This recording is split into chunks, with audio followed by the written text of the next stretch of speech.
the audience. So this will be your camera.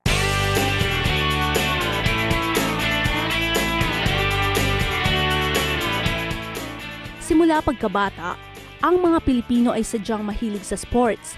Maraming pagkakataon na rin na napatunayan ng mga kababayan natin ang kanilang kagalingan sa iba't ibang larangan ng palakasan.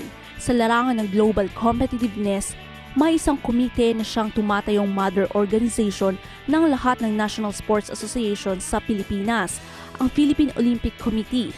Ang POC rin ang kinikilala ng International Olympic Committee bilang representatibo ng Pilipinas sa Olympic Games, sa Asian Games at sa Southeast Asian Games. Dahil dito, ang POC lamang ang may karapatan na pumili, magsanay at makapagpadala ng mga atleta na makikipagtagisan ng galing sa Olympic Games.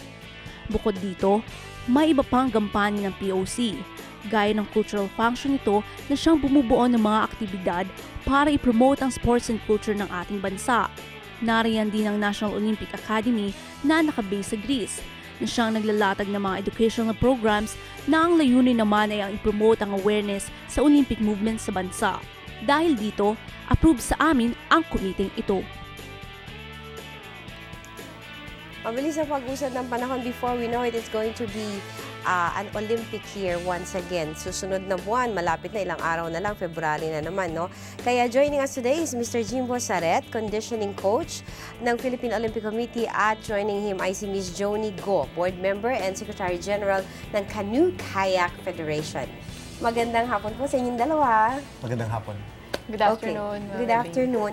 So, yung ating topic ngayon is the Philippine Olympic Committee and the succeeding functions of the Philippine Olympic Committee. Of course, we know ang sa inyo ay isang portion lamang, no, sa napakalaking gampanin ng Philippine Olympic Committee. Kanina dun sa video, medyo na-explain na what the Philippine Olympic Committee is about. Even I was surprised to find out that this is not government. Yes, this is a private organization. This is a private organization at nakakukuha siya ng funding through rights, etc., etc., para magawa niya yung ginagawa niya. Now, doon sa mga tauhan in any organization, meron tinatawag na nasa ground zero. Ibig sabihin yung hands-on. Merong nasa admin, may nasa execom, may sa mancom, pero kayo yung hands-on. Ibig sabihin kayo yung nakakasalamuhan ng ating mga atleta. Yes. Okay, unahin ko muna si Ma'am Joni. Ma'am Joni, canoe, kayak. Yan medyo in the past decade lang nauso dito sa atin, although sa ibang bansa. Matagal na po. Diba? Yes. Matagal na. How is it like to be immersed in that field of sports? Well, canoe kayak basically is an Olympic sport, no? So that's why we are trying to really do a workshop on this sport para hopefully first gold medal natin or first medal natin for canoe kayak. I like the sounds of that.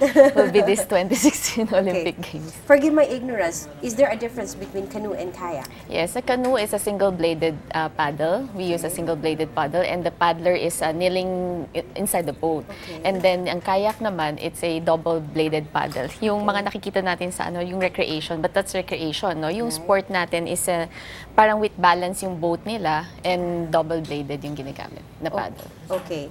So, how far along are we in this field of sports? Well, with continuous support, I think we can make it naman to the Olympics. Curious lang ako, ano ang mga atleta natin dito? Babae, lalaki, o combined? Both. We have Both. Single event, men and women. We have doubles. We have kayak 4. I tried canoe once. It was terrifying for me kasi ang liit-liit eh. Shoot ka lang dun sa maliit sa Cagayan de Oro. Yes. So, when you do qualifications, I suppose you call it, what qualifies somebody to be part of the canoe kayak team? It's based on time trial, no. Aside from the strength and measurement namin, they do time trials among all the national athletes, and then from there we select. Okay. Where did you get your experts to train? Our coaches are combined together with sports science and our coach from that is accredited International Canoe Federation. Right. So she studied in Hungary for a few months to be expert in this field of sports. Kaya segue na ako kay Sir kasi binanggit mo na yung sports science, no? Yes. So si Coach Jimbo, ay conditioning coach. Pag sinabi natin conditioning coach, what exactly does it mean? Well, nag-evolve na siya, basically. Before it was strength and conditioning. But now, sports science is leading towards, or it's going towards the direction of performance enhancement training. Okay. Basically, ibig sabihin nun, we're more interested sa performance ng atleta, how they move, kasa sa malakas ba sila. Kasi kahit malakas ka or nasa condition ka, eh hindi mo naman ma-apply yung strength mo sa movement mo sa sport, then it's not really important yung lakas mo. Okay. So sometimes kasi dati, para maging malakas ka, kailangan maganda katawan mo, diba? Right. It doesn't necessarily mean magiging magaling na atleta ka just because Malaking katawan maganda mo. katawan mo, yes. So now Correct. it's more of performance enhancement training. Okay. Now, pag sinabi kasi nating conditioning, it applies to every field of sports, no? Yes. At ina-apply ninyo dito yung science. Yes. Okay. Pagdating naman sa inyo, sino naman ang backer nyo dito sa science aspect of training? Backer, wala naman talagang backer. POC kasi, the Philippine Olympic Committee, it practices the spirit of volunteerism actually. Right. Most of us are, parehas kami, we're volunteers. We're not being paid to do this. It's just for the love of the country. We're helping out, we're sharing our expertise. So sa POC, what we try to do is I try to share yung expertise ko. I'm helping the national coaches, the national teams, and sharing with them ano ba yung bago ngayon sa sports science, ano ba yung pwede lang gawin sa kanilang particular sports. And so basically, kung sa backer, wala naman. Talagang we just do it to help out. That's very nice to know. Now, sa field ng science kasi laging may bagong development Yes. dyan, ano? So where do you get your data? How do you acquire this new knowledge pagdating sa sports science? I think one of the advantages I have kasi nag-master's degree ako ng sports medicine and athletic Wow. training sa Brigham Young University sa States. Okay. So, bumalik ako dito ilang years ago. And then, balik ako ng balik sa States to update or I keep contact with my classmates. Ngayon, mga head coaches na sila ng mga NFL, NBA, mga... they really work with the elite teams na and with the Olympic teams as well. So, I guess yun yung advantage ko. So, when I fly there, I don't have to enroll sa mga course kasi doon talagang hands-on. Punta kagad ako sa team na hawak nila so I can really absorb everything that's happening. Then I come back here, tapos sinishare natin yung information sa mga coaches natin. At yun, sana from there, kumalat yung information. Kaya nga sabi ko kanina mga kaibigan, di ba sila yung nasa ground zero because after acquiring the knowledge and the information from everywhere, tapos i-apply dito and then you're the ones in touch with the athletes. No? Now, I'd like to get muna from Ma'am Joni, how do you assess global standards, yung kalidad ng ating mga atleta? Doon muna sa field na hawak mo, canoe and kayak. We assess based on performance. Yes. We have performance testing. But first, we do the baseline testing.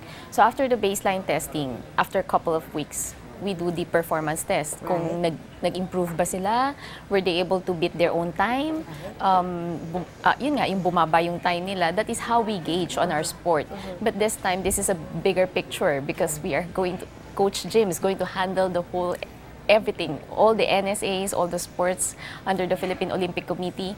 So, yun, first step siguro, we'll do the baseline testing for us to know kung nasaan na talaga yung atleta natin, and after applying this sports science, if they will improve or how far can they go. Right. Yun. Tsaka kung ano pa yung kulang siguro. Yes. Now, sports science, dito yung natural development through discipline, ng strength, resilience, tsaka ng skill. In recent months, medyo lumabas dyan yung mga atleta, although not in the Olympics, yung may mga performance enhancers, ganyan. Of course, this is discouraged. How do these enhancers affect the general well-being of the athlete? Kailangan kasi isipin natin ang mga atleta, whether sa Pilipinas yan o sa ibang bansa, especially sa first world countries, they all train. They give their life, talagang 10 hours a day nag-training, Yes. talagang discipline. Ngayon, pagdating sa international competition, nagkakalabanan na. And sometimes, kung parehas kayo nagtitraining, you're both sacrificing. Paano ka lalamang doon sa isang atleta ngayon? So doon nagkakaroon temptation ngayon na mag-take ng mga unauthorized, mga illegal na performance enhancing ng mga products. Substances. Kasi gusto mo magkaroon ng konting edge over somebody else. Mahirap yon. Una, it's not allowed kasi unfair siya. Pero sa advent ng technology, minsan ang hirap ma-detect talaga eh. That's why minsan yung nababasa natin ngayon, napapanood natin, na-delay lang tayo na malaman na meron. Oo, hangang-hanga na tayo sa kanya. Yung pala kaya siya may edge because meron siyang ginagamit. Yes, well, yun yung lumabas ngayon na meron nga siyang tinitake. So, it's something talaga. How do you talk to athletes about this? Kasi the temptation is definitely there when you go into sports and sabi mo nga, you give your life, no? Wala ka ng ibang life eh. Yan na talaga, igigising mo yan, itutulog mo yan, nananaginip ka pa yan pa rin. So how do you approach them about this, yung itong issue na to? How do you help them veer away from this temptation? I think it's a team approach. Lalapitan ako, trainer, coach me, alam ka ba para pa madagdagan yung ganito ko, diba? Sasabihin ko, hindi pwede, wala akong alam, or hindi natin pwede gawin yan. Ang next na gagawin yan, kakausapin yung coach naman talaga nila, or yung federation head. Diba? Kasi ganun yan eh, pag hindi makakuha sa isa, kukuha sa iba. Yes. So if you're together as a team, we're all discouraging it, she's discouraging it, I'm discouraging it, then eventually, masya-shutdown na natin yung atleta sa ganun level, or ang mga mangyayari, maghahanap siya sa labas ngayon nung area namin dito. Which is harder. Kasi kayo yung magkakasama. Yes. Okay. Pag-uusapan naman natin ngayon yung lumalabas na kalidad ng ating mga atleta at ang tanong ko gano'n na tayo ka-ready sa susunod na Olympics? Because, pagka ang Olympics, nakatutok din ng mga Pinoy at kapag kami tumunog dyan, kahit bronze lang yan, nagdidiwang sambayan ng Pilipino. So, pag-usapan natin yan sa ating pagbabalik, we have to take a short break. We'll be right back.